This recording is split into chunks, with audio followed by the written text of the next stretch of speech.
Boa tarde, meus amigos, sejam muito bem-vindos. O programa hoje, nosso bate-papo de hoje, o programa em foco. Hoje nós bateremos um papo sobre os impactos da pandemia nas relações de trabalho. Esse programa é uma produção da Primeira Igreja Batista em Patos de Minas, somos ligados à Convenção Batista Brasileira. Eu sou o pastor Rony, sejam muito bem-vindos. E nós estamos aqui com as nossas convidadas, a Luciana, que é psicóloga. Seja bem-vinda, Luciana. Obrigada, pastor, é um prazer. E Natália, que é a nossa advogada. As duas são membros da nossa igreja, né? Seja bem-vinda, Natália. Obrigada, pastor. Nós estamos vivendo um tempo atípico em toda a sociedade. Recentemente, o IBGE, mês passado, o IBGE divulgou que mais de 10 milhões de brasileiros hoje já estão desempregados aqui só em 2020, né? E a gente tem aí contratos suspensos, salários suspensos, nós temos jornadas de trabalho, redução de jornadas de trabalho, redução salarial, e temos passado um novo tempo. Temos passado momentos difíceis, mas novo para todo mundo, e a gente tem que se adaptar. E a gente vai conversar um pouquinho sobre esse impacto que essa pandemia está tendo em relação aos trabalhos e, consequentemente, à família, né? Porque o impacto na família é muito grande. E nosso bate-papo hoje, se você tem alguma dúvida, alguma pergunta, você envia para a gente vai, conforme a gente vai batendo papo aqui, a gente pode ir tirando as suas dúvidas. Eu queria começar já passando a palavra para a Natália e perguntando, não estava no script, mas eu acho que cabe uma pergunta agora. Havia previsibilidade nas leis trabalhistas para um tempo como esse? Com certeza não. Nós tivemos uma recente reforma trabalhista, a chamada reforma trabalhista, a Lei 13.467, trouxe importantes inovações, principalmente na área do teletrabalho, que pode ser utilizado nessa situação de pandemia, mas infelizmente nós estamos tendo que legislativamente nos ajustar agora a essas situações e trazer muitas inovações jurídicas, muitas inovações legislativas para que os danos sejam os menores possíveis. Quais são os direitos? Esses trabalhadores que têm seus contratos suspensos, que têm salários reduzidos, carga horária reduzida, quais são os direitos em relação aos que trabalham normalmente às 8 horas na empresa? Ótimo. A redução de jornada de trabalho e de salário e a suspensão de contrato de trabalho foi uma inovação trazida por uma medida provisória, a medida provisória 936. Esse tipo de legislação é estabelecido pelo presidente e nasce exatamente dessas situações de urgência.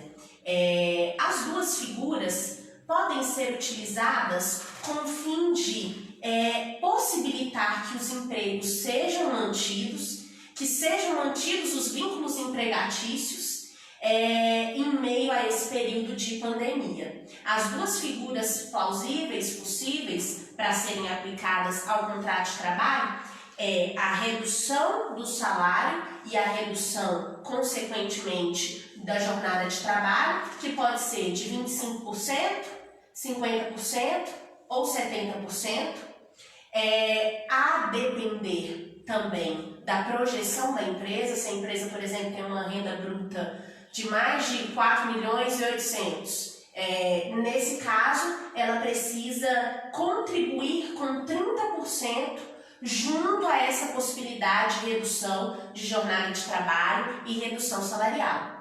A outra hipótese que nós temos é a suspensão do contrato de trabalho, ou seja, o contrato é suspenso, não há nenhuma atividade prestada e o governo federal arca com o seu salário na medida proporcional ao que você receberia de seguro-desemprego, que está aí na máxima de R$ 1.813.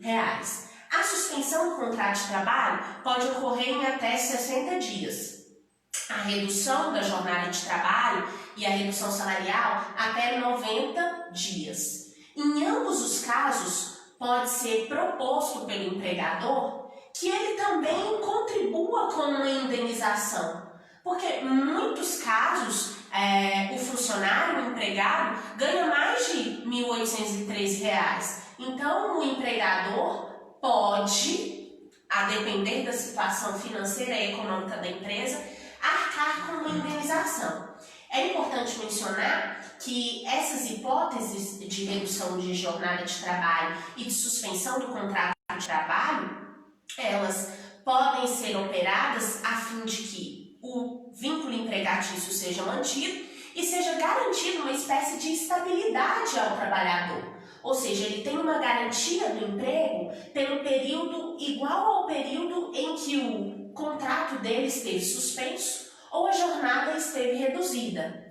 Nesse período, caso o empregador o demita sem justa causa, ele receberá uma compensação salarial de acordo com a redução da jornada ou período de suspensão de trabalho. Por exemplo, se o seu trabalho foi suspenso por 60 dias, que é o máximo permitido, pelos próximos 60 dias, além do período em que você usufruiu ou gozou da suspensão de contrato, o seu contrato está garantido. Existe essa garantia estendida semelhante à estabilidade, a fim de que o seu emprego seja mantido nesse período. Basicamente, são essas as possibilidades para essa espécie. Os direitos são mantidos como de um trabalhador formal, para redução de salário e para suspensão. É só que as figuras do exercício laborativo se transformam. É importante ressaltar, para que haja algum empregador que esteja nos assistindo, algum empresário que esteja nos assistindo, caso essas figuras estejam implantadas e seja verificado pelo Ministério do Trabalho que não foi respeitada a suspensão do contrato ou não foi respeitada a jornada de trabalho reduzida, podem ser aplicadas multa em desfavor do empregador, além do que ele terá que arcar sozinho com os valores daquele período, como se o trabalhador estivesse trabalhando normalmente. Eu acho que um dos maiores medos das pessoas hoje em dia é justamente tendo essa suspensão do contrato e esse retorno. Que garantias eu tenho para esse retorno depois? Né? Tem uma suspensão de 60 dias que você falou. Que garantias eu vou ter de que o empregador vai depois me colocar de volta no meu cargo, na minha função? É o que eu disse. Quando o empregador anui a essa figura da MP 936, que é essas duas possibilidades, o empregado tem em seu favor uma garantia estendida do dobro do período em que ele usufruiu da suspensão do contrato de trabalho ou da redução do contrato de trabalho. Então, é o exemplo que eu dei, né? Se em 60 dias ele teve o contrato suspenso, por mais 60 dias ele tem que ser reintegrado ao cargo, né? Com vistas a possibilitar que o empregador tenha um menor encargo econômico nesse período e possa se equilibrar financeiramente para manter o trabalho daquele empregado e, consequentemente, a produção da empresa, obviamente. Né? Sim, a gente ia falar um pouquinho sobre a questão do auxílio emergencial, mas o prazo de inscrição acabou, né, essa semana. Acabou essa semana, no dia 2, porque estava previsto na Lei 13.982 que a vigência seria de 3 meses após a assinatura da lei, que foi em 2 de abril. Logo, em 2 de julho, acabou o período para que você se inscreva. Contudo, houveram algumas inovações, a lei do auxílio emergencial, que eu achei importante trazer, que às vezes as pessoas desconhecem e estão usufruindo desse benefício, mas desconhecem. Uma das importantes inovações é que para aqueles que recebem Bolsa Família e auxílio emergencial, Um dos dois pode ser substituído e a pessoa usufruir do que for mais vantajoso a ela. Anteriormente, a pessoa poderia usufruir do Bolsa Família e do auxílio emergencial. Contudo, agora com a Lei 3.998, é substituído pelo mais vantajoso, que normalmente é o auxílio emergencial. Outro ponto interessante é que para aqueles que têm dívidas com instituições financeiras, sejam elas empréstimos, sejam elas de outras naturezas, essas dívidas não podem ser descontadas do valor percebido em sede de auxílio emergencial. Nesse caso, você deve procurar um advogado, um representante jurídico, procurar a instituição financeira, porque está vedado esse tipo de desconto dentro do auxílio emergencial. Agora, Luciana, isso tudo gera um impacto muito grande na família. A gente tem redução de jornada de trabalho, aí as pessoas ficam mais dentro de casa, a gente tem uma redução salarial, isso tem um grande impacto na vivência mesmo, no modo de vida da pessoa, né? E aí ele tem que se adaptar àquela nova realidade. Que impacto pode ser, a gente pode ter na família, psicologicamente falando? Então, quando estamos numa época dessa, né, de crise, mais pessoas dentro de casa, famílias convivendo mais, isso traz o que seria ajustamento dos laços? Não, isso traz um alargamento dos laços, né? Porque as pessoas, infelizmente, a sociedade me vê ou vê qualquer cidadão como eu sou o que eu produzo. Se eu estou produzindo menos ou produzindo nada, a sociedade me enxerga como um preguiçoso, um desonesto. Infelizmente, existe sim essa ideia, né? Nesse caso, dentro da família, isso gera angústias, isso gera muitos problemas ali no seio mesmo, muitas desavenças. Isso é sem dúvida. Aí com ela vem as crises de ansiedade, Depressão. as depressões, como nós já tratamos antes, os abusos, e desencadeia todo um leque de transtornos. Eu acho que a gente, nessa questão aí, acho que um exemplo muito vivo pra gente é a questão do aposentado, né? A pessoa, quando aposenta, geralmente ela é colocada de lado, ela não serve mais, não tem mais serventia, porque agora não dá mais conta de fazer. Então, eu acho que isso traz uma realidade pra gente hoje, com as pessoas dentro de casa, muitos perdendo emprego. E aí você tem pai, mãe sem emprego, então todo mundo dentro de casa. Isso gera uma confusão muito grande, né? Nossa, e agora? Como que vai ser? Essa incerteza do futuro, essa incerteza de tudo, né? Como que vai ser? Isso vai acabar? Será que eu vou estar vivo para ver? Então isso gera toda essa confusão, isso traz doenças, traz transtornos emocional abalados. É o que mais se tem hoje, né? Emocional abalado. Eu acho que 2019 nós tivemos um ano bem difícil. Sim. Né? E estava todo mundo falando de tomara que a gente chegue em 2020 logo. Eu creio que agora está todo mundo doido para chegar em 2021 para ver se a coisa melhora um pouco, né? 2019, se comparado a 2020, foi maravilhoso. A gente não sabe o que nos espera no próximo ano, né? Só Deus sabe. Mas, Natália, você falou do programa do governo, que é o programa chamado Verde e Amarelo, né? Não, esse é o de benefício emergencial, que possibilita a redução da jornada de trabalho e a suspensão do contrato de trabalho. O programa Verde e Amarelo já é outra hipótese. E quais seriam O que traz de novidade assim, no direito trabalhista esse programa Verde e Amarelo? O programa Verde e Amarelo é um programa pré-calamidade pública, né?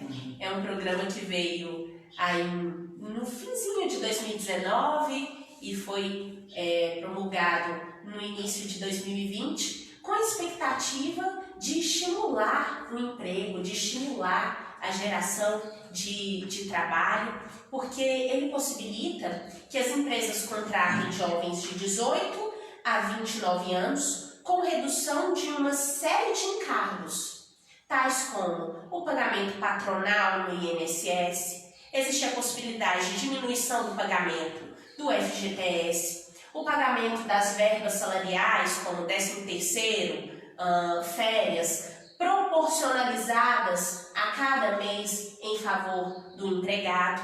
Então, é um programa de geração de empregos. Tanto que ele foi inovado para que, além das pessoas de 18 a 29 anos que terão a oportunidade do primeiro emprego, ele também contemple as pessoas acima de 55 anos que não tiveram um vínculo trabalhista num período de 12 meses anterior à contratação e que seja adequado a esse programa. Importante ressaltar que as pessoas que estão vinculadas a este programa podem ganhar no máximo um salário mínimo e meio e elas não podem estar adequadas também a programa de estágio, aprendiz. É um programa diferenciado para a geração de emprego que dura por no máximo 2 anos e a empresa pode, no máximo, até 20% dos seus funcionários adequar a essa modalidade do planejamento verde e amarelo.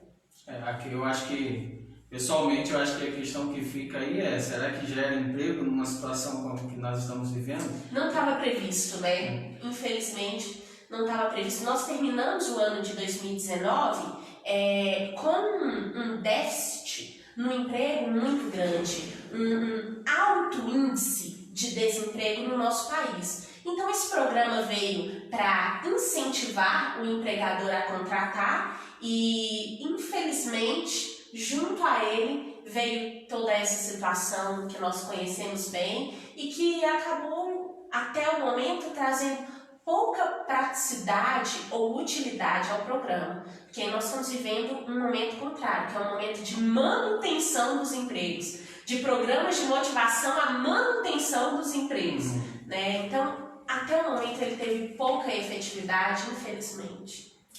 Luciana, de uma forma geral, como fica a saúde mental nesse tempo? De uma forma geral, abalada. Muitas incertezas, né, que nos geram. Então, digamos que saúde mental hoje é luxo. Num momento em que estamos vivendo assim, porque temos vivenciado muitos sentimentos de culpa, sentimentos aí de constrangimento em relação ao que está por vir. E aí, como que eu vou reagir? Como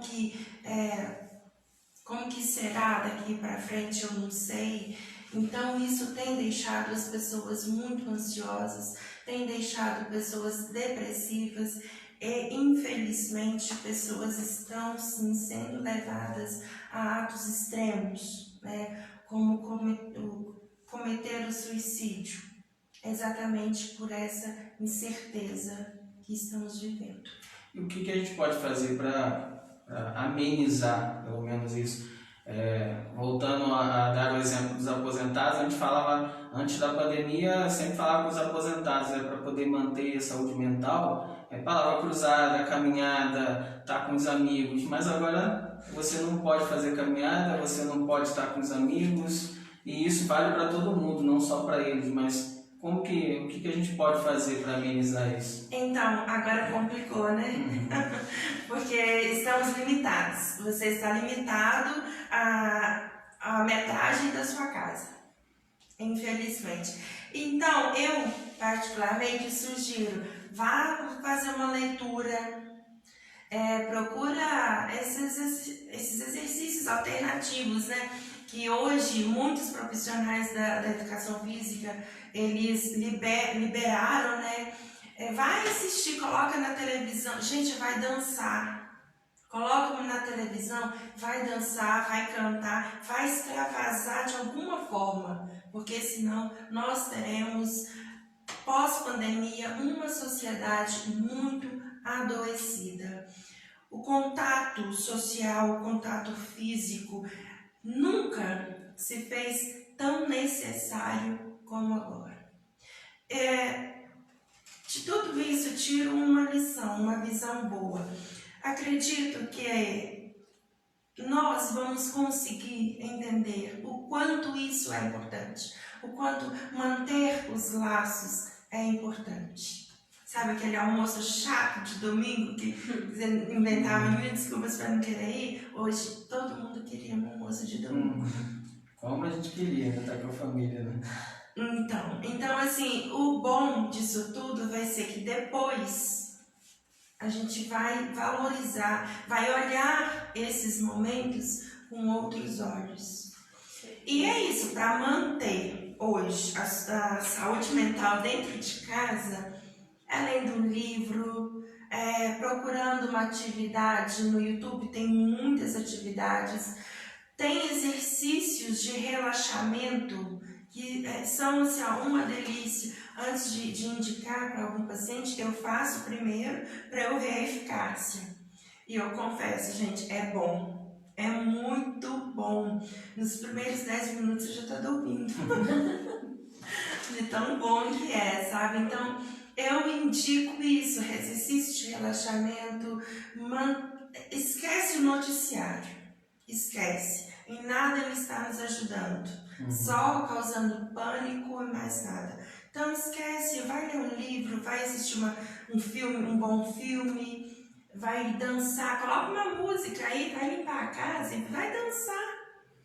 É uma forma de manter-se saudável em épocas de pandemia. Eu acho que a grande pergunta hoje é como nós estaremos no ano que vem. Se a gente realmente vai valorizar esse contato, o abraço, né? Eu brinco, a irmã Maria, né? A irmã Maria adora abraçar, e aí a gente brinca com ela que agora não pode abraçar, mas vai voltar um tempo que a gente vai poder. Mas será que a gente vai valorizar esse abraço lá na frente? Eu acredito que essa pandemia veio para nos mostrar isso, né? Em tudo vamos ter um propósito. Em tudo a gente tira um olhar positivo. O que isso está trazendo que eu estou aprendendo? Eu entendi que esse contato social, esse abraço, como faz falta. Então vamos voltar e olhar para o que isso tudo está nos ensinando. Verdade. Qual que é a grande lição? A gente tem que refletir sobre isso. Agora, Natália, com o aumento da pandemia e agora a gente tem ouvido muito falar, principalmente essa semana, de lockdown, de ficar mais em casa, as lojas fechando, aqui em Patos mesmo as lojas fecharam. E a gente tem aí você citou no início, a gente tem o teletrabalho e o home office. Qual a diferença dos dois, né? E também a questão dos direitos da pessoa que trabalha home office, que trabalha teletrabalho. É substancial a diferença entre os dois institutos, embora de forma técnica a gente trate como sinônimos, mas são bastante diferentes, porque, como eu disse no início, o teletrabalho foi uma figura na reforma trabalhista que foi introduzida na legislação. É uma figura, uma forma de trabalho já prevista legislativamente. E no que ela consiste? Ela consiste em uma atividade feita fora do recinto empresarial, ou seja, não necessariamente é na sua residência, mas uma atividade fora da empresa, enfim, do local onde funciona a pessoa jurídica que te contratou. E não é uma atividade, processo laborativo transitório. Ele é permanente, ele é feito através de um acordo individual entre empregado e empregador, no qual fica estabelecido, entre tantas coisas, a forma de trabalho, de prestação, a atividade a ser prestada, fica estabelecido a infraestrutura, a manutenção, os equipamentos que vão ser necessários a serem fornecidos pelo empregador para que a prestação seja efetuada, e é assinado também um termo de responsabilidade pelo empregado de manutenção da sua saúde e da atividade da prestação laborativa no teletrabalho. Então, o teletrabalho é uma figura consolidada, característica, que não tem controle de jornada de trabalho, ou seja, você faz a sua jornada, o seu período laborativo, e isso tem uma consequência jurídica muito grande. Porque quando não tem um controle de jornada de trabalho, você não tem direito a horas extras, a intervalo intrajornada, interjornada. Então são uma série de verbas que não são devidas ao trabalhador que trabalha nessa figura do teletrabalho.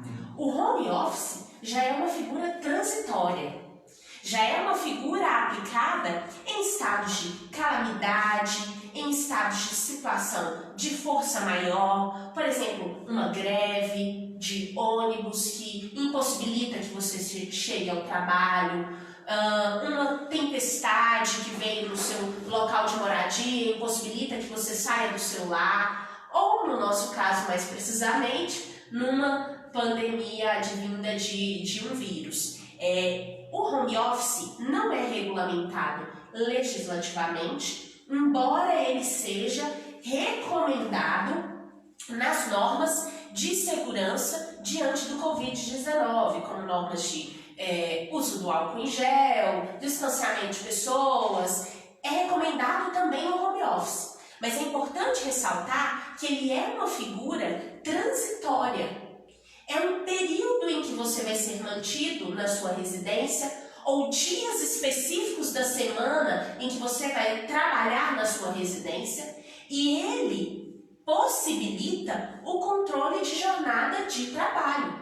Você fica à disposição do seu empregador no mesmo período em que você estaria caso exercesse a sua atividade laborativa no âmbito empresarial normal.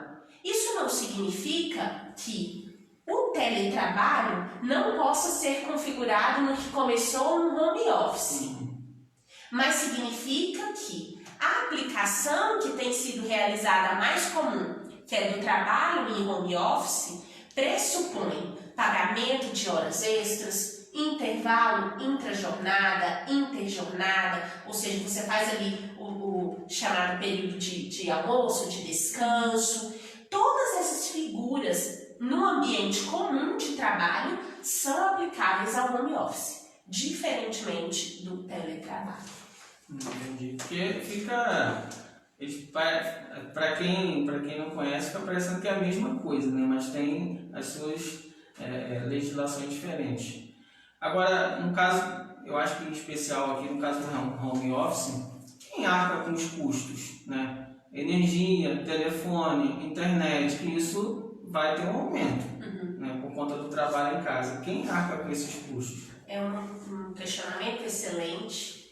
Infelizmente, como nós falamos no princípio, é uma situação que não estava por nós prevista, e algumas situações que vão advir das relações de trabalho vão ser decididas em larga demanda pelo Tribunal Superior do Trabalho, pelo Tribunal do Trabalho, posteriormente.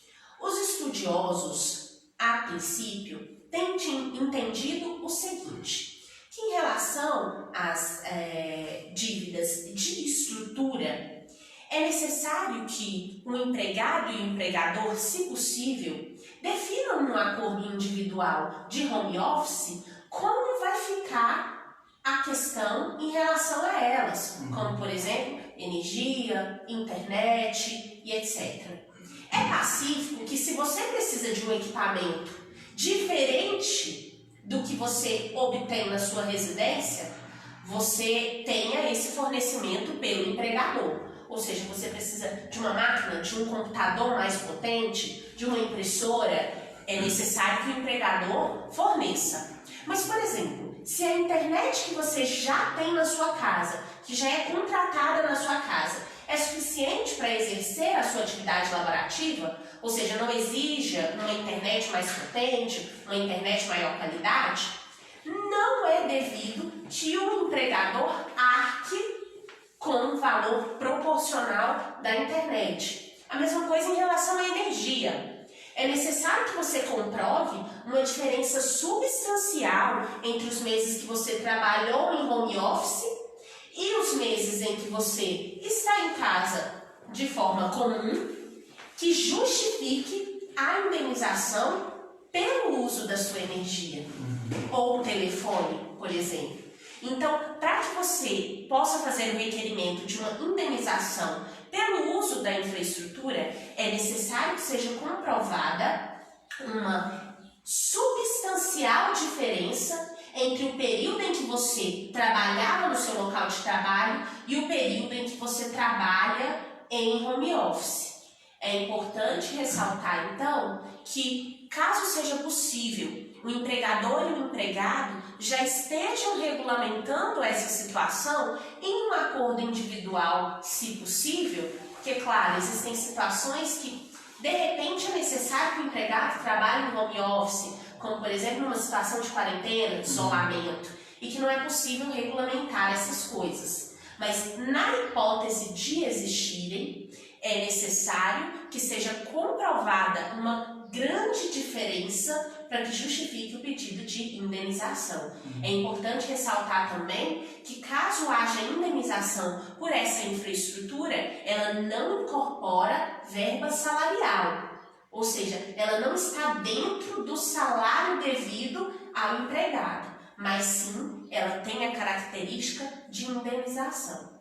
Agora, uma questão aí que fica é assim, supondo que o trabalhador trabalha lá na empresa, ganha R$1.000, né? Isso contratual. E aí a necessidade de ele ir para home office. Nesse home office, ele, claro, tem os benefícios dele lá também. Então, nesse home office, legalmente, o empregador ele pode, por exemplo, querer reduzir salário, ou querer tirar vale transporte, ou querer tirar, às vezes, a empresa dá uma ajuda para plano de saúde, querer tirar, porque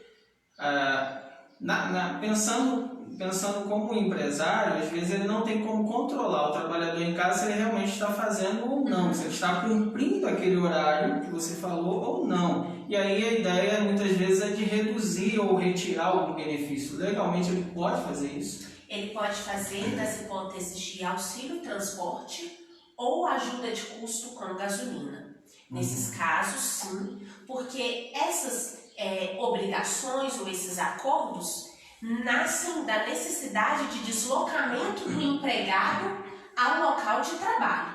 Então, nesses casos, como essas duas verbas, esses dois auxílios, melhor dizendo, nascem desse deslocamento e esse deslocamento não está mais sendo realizado, essas duas verbas, esses dois auxílios podem ser retirados.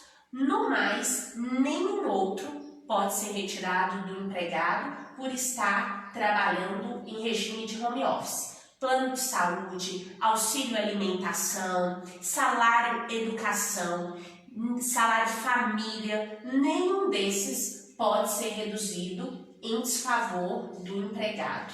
É importante também mencionar que a redução só pode acontecer naquela primeira hipótese que eu falei anteriormente. Advinda de acordo individual, assinado, enviado no prazo para o Ministério do Trabalho, só nessa hipótese. O empregador não pode, a seu bel prazer, reduzir o salário do empregado sem justificativa. Bom, meus amigos, eu não sei se você tem alguma pergunta, algum questionamento para a gente poder tratar aqui. Eu não sei se teve já alguma pergunta, mas a gente já começa a caminhar para o nosso final. Mas eu queria perguntar a Luciana, nós estamos aí com uma situação atípica, como a gente falou, né? Crianças em casa, tendo aula em casa, né? E os pais, eu creio que os pais estão desesperados por conta disso, que não sabem o que fazer com as crianças, elas dentro de casa o tempo inteiro, né? A gente tem o trabalho em casa, o home office, muita gente indo para casa, ou até ficando desempregado e tendo que ficar dentro de casa. Então nós temos aí uma convivência 24 horas, né? O que para alguns, às vezes o sair do trabalho dava aquele certo alívio, digamos assim. Então você tem agora uma convivência 24 horas, você não pode ir sem poder ir ao cinema, sem poder ir para o futebol, sem poder sair, né? E teoricamente, porque a gente vê que muita gente ainda continua desrespeitando e saindo. E isso tudo, como você já falou, gera um impacto muito grande na família, na questão psicológica. E a questão é sempre como lidar com isso tudo, como evitar esse tédio dentro de casa, como evitar essa depressão. Será que assistir filme, porque o que se fala muito hoje é assista um filme, né, dance, né? Será que assistir um filme, por exemplo, evita uma depressão? Os psicólogos hoje estão podendo atender pessoalmente, não estão? Sim. Não, nós não podemos, né, atender presencial, estamos atendendo online, né, WhatsApp, chamada de vídeo ou mesmo na ligação comum. É a única forma que a gente pode atender hoje. Presencial ainda traz muitos riscos, né? Tanto para os profissionais quanto para os pacientes. Bom, com todo mundo dentro de casa, por favor, não se matem, já é um bom começo. Assistir um filme é bom, sim, mas existe aquele momento que você também precisa ficar sozinho, o seu momento. Como que fazer para ter esse momento com todo mundo dentro de casa? Principalmente se você tiver crianças, ou até mesmo famílias que têm, por exemplo, famílias de baixa renda que tem um cômodo ou 2 cômodos em casa, e você não tem essa possibilidade de estar sozinho. Não tem. Então eu sugiro para as minhas meninas o seguinte: vai para o seu mundinho imaginário, cria ali o seu espaço e ali você vive, se desliga um pouco da realidade e vive ali por um pequeno espaço, por um pequeno prazo de tempo. Agora, eu acho que você citou, eu acho que a gente tem que, pelo menos, tentar, né? Se desligar um pouco da TV, né? Que não tem ajudado em nada. Não. E tentar se desligar do celular, da internet. Parece que hoje ele, mais do que nunca, eu acho que nosso companheiro, né? faz parte.